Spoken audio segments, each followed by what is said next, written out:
we throw away the Constitution, that flag loses its meaning. And unfortunately, the flag has been used to do all kinds of things in the name of patriotism under the Bush administration and now under the Obama administration. And it's going to continue.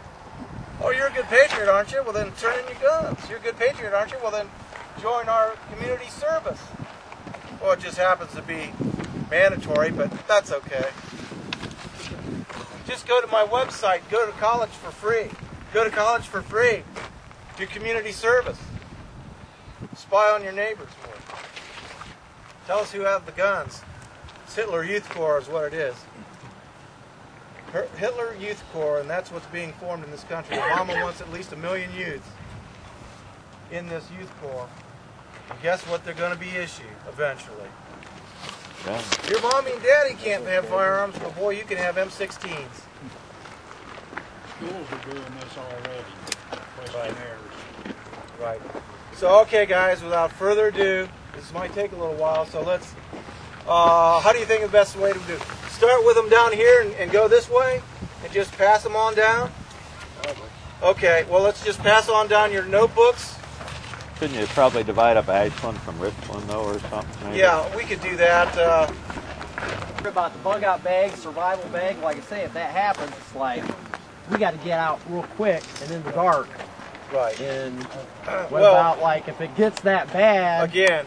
What's the old Cub Scout place that's abandoned now? Yeah, Camp Abraham. Like, using that as a meeting place or something, like a central location. Yeah, this is what if it gets that bad. Yeah, that's what this is part of. See, guys, in the next 2 months, we're going to be able to see if we've got support or not.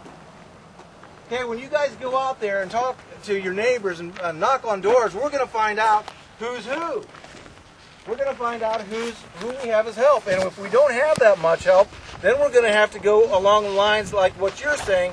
If we can't bug out of the entire area when the time comes, and we've got to make a, you might say, last stand, it's going to be a heck of a lot easier to do it with one another instead of alone in your house. Exactly. I think Camp Abraham would be a great place, though. This is something we can discuss. We're right by water and fishing. Something we can discuss later on, but right now, let's try to get more and more people involved and signed up and excited about what we're doing. Where are you from? You know, a lot of people might not think this is exciting. Well, I kind of do because, folks, history is being made. Yes. History is being made, whether you realize it or not. So within about the next year or so, if we're not organized, I think we're all going to wish we had been. Mentioned about buying silver, too, with the dollar being devalued down to shit. Yeah, don't buy gold. Yeah, especially with hyperinflation coming. The Fed is now buying their own debt. Buy silver. That's a very bad sign. Buying $500 worth of silver every They start time buying I get their own. $500. Willard coin shops sold out. Yeah. Yeah. That means we're headed for hyperinflation, folks, like the Weimar Republic happened in got Germany. some context. World War II. They had such hyperinflation that it took wheelbarrow fulls of cash to pay for a loaf of bread. It's not.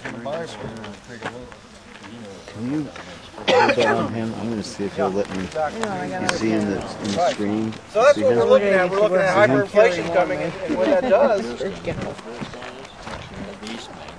you know, you're either going to be prepared or you're not. So another thing that we're going to have to do, and everybody has to be responsible for themselves in this, of course, is start putting back food if you haven't already done so. Hopefully you have. Thank you. Yeah. Bruce has got an excellent pledge here. I must have reminded him. This is something Bruce wrote, and you might want to listen up. This is really an excellent pledge. Sure.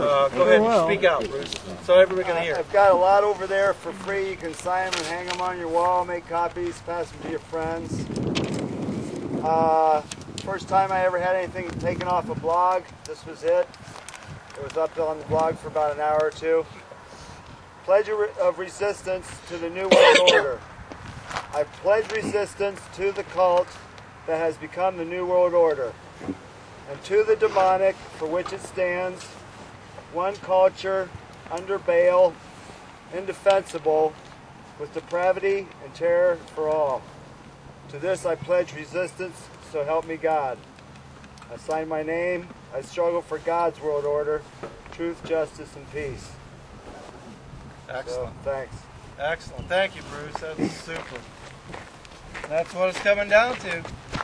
Resisting the New World Order. You know, it used to be years ago, people talked about the New World Order. They said, oh, you're crazy. You're loony. There's no such thing as a New World Order.